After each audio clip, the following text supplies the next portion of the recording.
உனக்கு வரும் துன்பங்களால் துவண்டு போகாதே, நடப்பவை எல்லாம் உனது நன்மைக்கே, நீ சகல வளங்களையும் பெற்று நல்லபடியாக வாழ்வாய் என் செல்வமே. எந்த கடவுளிடம் என்ன வரம் கேட்க வேண்டும் தெரியுமா? மன நிம்மதியை சிவபெருமானிடம் கேளுங்கள். குழந்தை வரம் மற்றும் வீரம் இவற்றை முருகனிடம் கேளுங்கள். பணவரவை குபேரனிடம் கேளுங்கள்.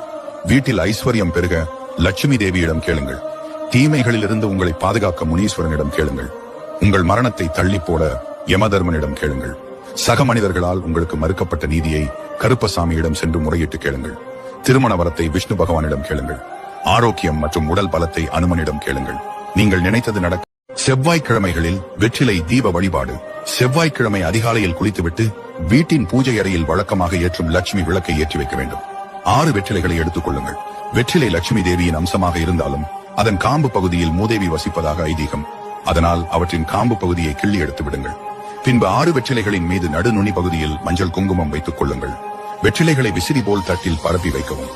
6 வெற்றிலைகளும் பூ வைத்து மத்தியில் ஒரு அகல் எண்ணெய் விளக்கை ஏற்றுங்கள். இந்த விளக்கு அரை மணி நேரமாவது பூஜை அறையில் எரிய வேண்டும். இப்படி விளக்கேற்றி வந்தால் தடைப்பட்ட திருமணம் நடைபெறும். சொந்தமாக நிலம் வாங்கும் யோகம் அமையும். நீங்கள் செய்யும் அனைத்து காரியங்களிலும் வெற்றி கிட்டும்.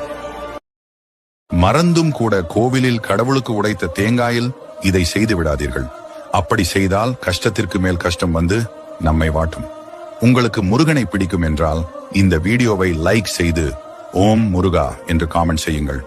சிவன் பக்தராக இருந்தால் ஓம் நம சிவாய என்று காமெண்ட் செய்யுங்கள். உங்களுக்கு இருவரையுமே பிடிக்கும் என்றால் லைக் செய்து சேனலை சப்ஸ்கிரைப் செய்து வைத்துக் கொள்ளுங்கள். முதலில் கோவிலில் கொடுக்கும் தேங்காயை யாருக்கும் கொடுக்க கூடாது. சிலர் பிரசாதமாக வாழைப்பழத்தையும் தேங்காயையும் கொடுக்கும் பழக்கத்தில் இருப்பீர்கள். இனிமேல் இந்த தவறை செய்யாதீர்கள். இரண்டாவதாக, உடன் பிறந்தவர்களுக்கு தேங்காய் கொடுக்க வேண்டும் என்றால் தேங்காயில் கண்ணில்லாத பாகமாக பார்த்து கொடுக்கலாம். மூன்றாவதாக, கடவுளுக்கு படைத்த தேங்காயை வெக வைக்க கூடாது. தேங்காய் துருவியோ அல்லது தேங்காய் பாலாக சாப்பிடலாம்.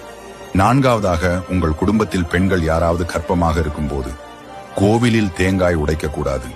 இதை நம் தூரத்து சொந்தமாக இருந்தாலும் பின்பற்ற வேண்டும். இதை மீறினால் ஆபத்து ஏற்படும். தேங்காய் அழுகினால் என்ன நடக்கும் என்று நாளைய பதிவில் பார்ப்போம். தீராத கஷ்டமும் பித்ரு தோஷமும் உங்களுக்கு இருப்பதாக தோன்றினால் நான் சொல்லும் இந்த கோவிலுக்கு சென்று அங்கு ஒரு அர்ச்சனை செய்து வாருங்கள். ராஜராஜ சோழனுக்கே சாப விமோசனம் கிடைத்த ஸ்தலம் அது. நிச்சயமாக உங்களுக்கும் விமோசனம் கிடைக்கும். இந்த கோவிலில் பாம்பு சிவபெருமானை வந்து வழிபடும் வழக்கம் இன்றளவும் உள்ளது. அந்த கோவிலின் கண்கொள்ளா காட்சியை கீழே இருக்கும் சிவன் அருளிய தங்க மீனின் மர்மம் தெரியுமா? 63 நாயன்மாரில் ஒருவரான அதிபத்த நாயனார் மீன் பிடிப்பதை தொழிலாக கொண்டிருந்தவர்.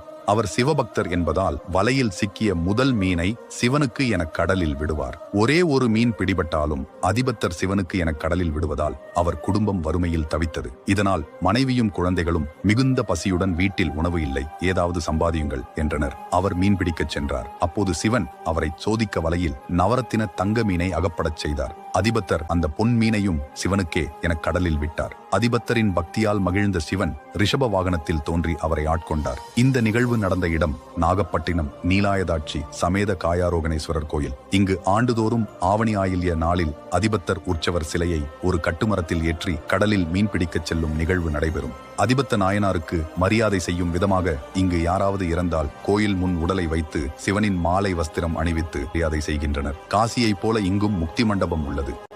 ஆடி 18 அன்று பெண்கள் மறந்தும் கூட இதை மட்டும் செய்து விடாதீர்கள். ஆடி 18 அன்று பெண்கள் கருப்பு நிற ஆடை அணிவதை தவிர்க்க வேண்டும். அன்றைய நாள் மங்களகரமான நிறத்தில் ஆடைகளை அணிய வேண்டும். மேலும் கை நிறைய வளையல் அணிந்து மஞ்சள் பூசி நெற்றியில் விபூதி பொட்டு வைத்து அம்மனை வழிபட வேண்டும். இப்படி வழிபடுவதன் மூலம் அம்மனின் அருள் முழுமையாக கிடைக்கும். ஆடி 18 அன்று கடன் கொடுப்பதை தவிர்க்க வேண்டும். கடனாக பணம், நகை போன்ற எந்த பொருளையும் கொடுக்க கூடாது. மேலும் அன்றைய நாள் தானத்திலே சிறந்த தானமான அன்னதானத்தை வழங்கலாம். மகாலட்சுமி வாசம் செய்யும் அந்நாளில் வீட்டில் கசப்பு நிறைந்த உணவுகள் மற்றும் அசைவ உணவுகளை சமைக்கவும் கூடாது, சாப்பிடவும் கூடாது. அன்றைய நாள் வீட்டில் சண்டை போடக்கூடாது. பெரியவர்களிடம் ஆசீர்வாதம் பெற்று அவர்களின் அருளை பெற வேண்டும். வெண்ணெய், நெய் போன்ற பொருட்களை உருக்காமல் இருப்பது நல்லது. ஏனென்றால் இந்த பொருட்கள் மகாலட்சுமியின் அம்சமாக இருக்கிறது. அதனால் இந்த பொருட்களை எல்லாம் உருக்குவதை தவிர்க்க வேண்டும். சிவபெருமானுக்கு பிடித்த 4 ராசிகள் யார் தெரியுமா? இந்த 4 ராசிக்காரர்களும் சிவனின் அம்சத்தில் பிறந்தவர்கள். உங்க ராசி இதுல இருக்கா? சிவனின் அம்சத்தில் அனைத்து ராசிகளும் இருந்தாலும் இந்த குறிப்பிட்ட 4 ராசிக்காரர்கள் சிவனுக்கு மிகவும் பிடித்த ராசியாகி கருதப்படுகிறது. மேஷ ராசிக்காரர்கள் வணங்க வேண்டிய தெய்வம் முருகப்பெருமான்.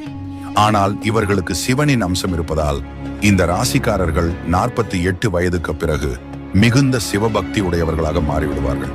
சிவபெருமான் தன்னுடைய ஜடாமுடியில் சூடியுள்ள சந்திர பகவான் ஆளக்கூடிய ராசி கடக ராசி. அதனால் சிவனுக்கு பிடித்த ராசிகளில் கடக ராசியும் ஒன்று. கன்னி ராசிக்காரர்கள் அடிப்படையிலேயே மிகப்பெரிய சிவபக்தர்களாக இருப்பார்கள். இவர்கள் இறுதியில் சிவனை நங்கி மோஞ்சம் பெறுவீர். கும்பராசிக்காரர்கள் சிவ அம்சத்தை கொண்டிருப்பவர்கள். இவர்களுக்கு ஏகப்பட்ட கஷ்டங்கள் வந்தாலும் கடைசி நேரத்தில் அவர்களிடம் இருக்கும் சிவத்தன்மை அவர்களை காப்பாற்றும். ஏமாற்றும் எண்ணத்தோடு பழகாதே. உறவாக இருந்தாலும் நட்பாக இருந்தாலும் உண்மையாக பழகு.